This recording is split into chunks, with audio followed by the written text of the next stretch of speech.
passou-se a haver muita crítica ao poder que disso emana para o judiciário. E quem é que aplica a Constituição? O judiciário. Então se fala que o judiciário tem muito poder, mas não no Brasil, em todos os países que têm Constituição rígida. Existem autores, Jeremy Waldron, por exemplo, que fazem essa crítica. E eles defendem o quê? Eles defendem o modelo inglês. Agora, o modelo inglês tem 1000 deficiências. Veja o que fizeram com a Assange. Para você ter uma ideia, no modelo anglo-saxão, a The Economist não fala isso, você tem uma série de jornalistas presos por fazer crítica ao judiciário. Não se admite crítica ao judiciário. O jornalista não tem direito de fonte ante o judiciário. Tem vários presos. Eu tenho aqui um link da Associação Norte-Americana de Repórteres e Jornalistas que aponta diversas pessoas presas da década de 50 até hoje por não terem apresentado a sua fonte ao juiz. Isso a matéria não fala. Ou seja, na realidade a matéria pega uma crítica que existe na teoria do direito quanto a excessos de poder do judiciário, tanto no mundo anglo-saxão quanto no mundo europeu continental, do que nós fazemos parte, e traz como se fosse um fenômeno brasileiro. E nesse ponto de vista há uma certa falta de honestidade intelectual da matéria, porque deveria apontar. O problema do Brasil, esse excesso de poder do judiciário, é um problema dos Estados Unidos prender jornalista porque não apresenta fonte. O problema é que no Brasil não há. A nossa Constituição é clara de que jornalista tem direito de fonte e as pessoas não são presas. Recentemente houve um problema dessa natureza, a decisão do Supremo foi manter intangível o jornalista. Nem convocado para depor em juízo foi. Nos Estados Unidos, se você numa audiência, você, Sinara, jornalista, se nega a apresentar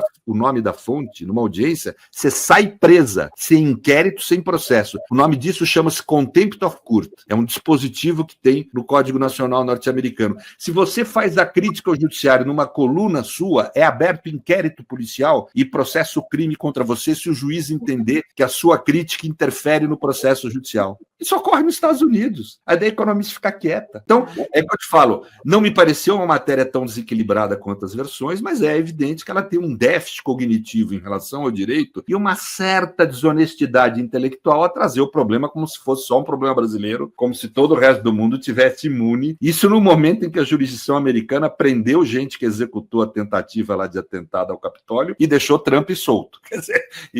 E também tem isso. Então, nada disso foi falado na matéria. Então, é uma matéria que é um pouco cabulosa, eu diria, porque tem esse problema, que é uma coisa que tem ocorrido muito nas críticas ao judiciário brasileiro. Se forma um foco aqui, primeiro, falam coisas do Supremo como se fosse só o Supremo que praticasse. O Supremo é punitivista. A jurisdição brasileira é muito pior que o Supremo. O Supremo é o melhor tribunal que nós temos em termos de garantia dos direitos. Não tem melhor lugar para o Bolsonaro ser julgado do que ser julgado no Supremo, a não ser que ele entenda que em outros tribunais ele vai ter amigo dele, que pela amizade vão passar pano. Porque se for pelo direito, pela tradição dos tribunais, os outros tribunais nossos são muito mais punitivistas.